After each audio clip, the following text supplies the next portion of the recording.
কিন্তু আমরা শর্ট করে দেখবো ঠিক কতটা কারেন্ট এর থেকে বার হচ্ছে। তো বন্ধুরা দেখুন, এই ভিডিওতে আমরা দেখবো এই যে ব্যাটারি টার্মিনাল ভেঙে গেলে কিভাবে রিপেয়ার করতে হয়। তো এই নতুন টার্মিনাল বানানোর জন্য আমরা প্রথমে হিট করার জন্য একটা স্টোভ জ্বালিয়ে নিয়েছি এবং এখানে কিন্তু আমরা কড়াইতে সীসা রেখেছি।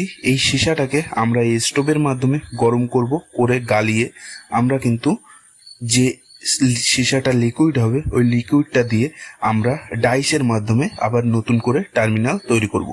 তো এখানে আমরা স্টোভকে খুব ভালো করে পাম্প দিয়ে দিচ্ছি যাতে হিটটা খুব বেশি জেনারেট হয়। আর এখানে কিন্তু আমরা টার্মিনালের উপরে একটা ছোট্ট ছিদ্র করে দিয়েছি এই ড্রিল মেশিনের দ্বারা। এর উপরে কিন্তু আমরা একটা স্ক্রু বসাবো ভালো করে। সেই স্ক্রুটা কিন্তু আমাদের যে টার্মিনালটা হবে টার্মিনালটা কিন্তু খুব ভালো করে আটকে রাখবে।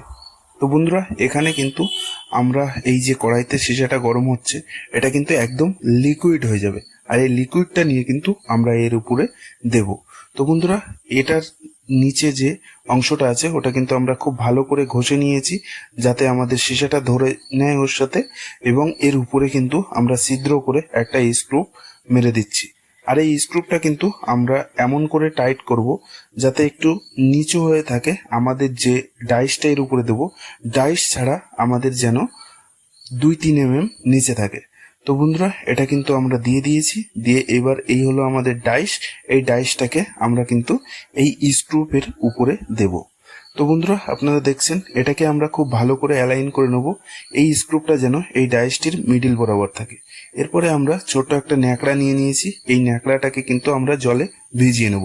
আর এটাকে আমরা এই যে ডাইসটা আছে এই ডাইসের সাইড দিয়ে খুব ভালো করে দিয়ে দেবো যাতে আমাদের যে লিকুইড সীসাটা আমরা ওর ভিতরে দেব ওটা কিন্তু অত্যাধিক গরম থাকবে, আর ওই লিকুইডটা যাতে বাইরে না বেরিয়ে আসে তার জন্য আমরা এই যে ডাইসটা আছে ডাইসের সাইড দিয়ে এই ন্যাকড়াটা দিয়ে দিচ্ছি।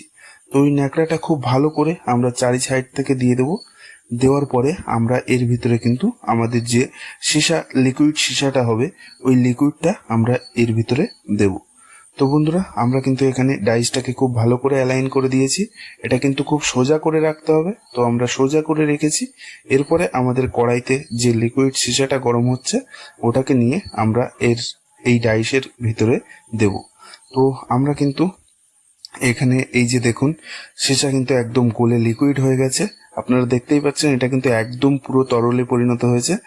আর এটা যতটা পরিমাণে হালকা হবে মানে তরল হবে ততটাই কিন্তু আমাদের ডাইসটা মজবুত হবে। তো এখানে কিন্তু পুরোপুরি একদম লিকুইডে পরিণত হয়ে গেছে।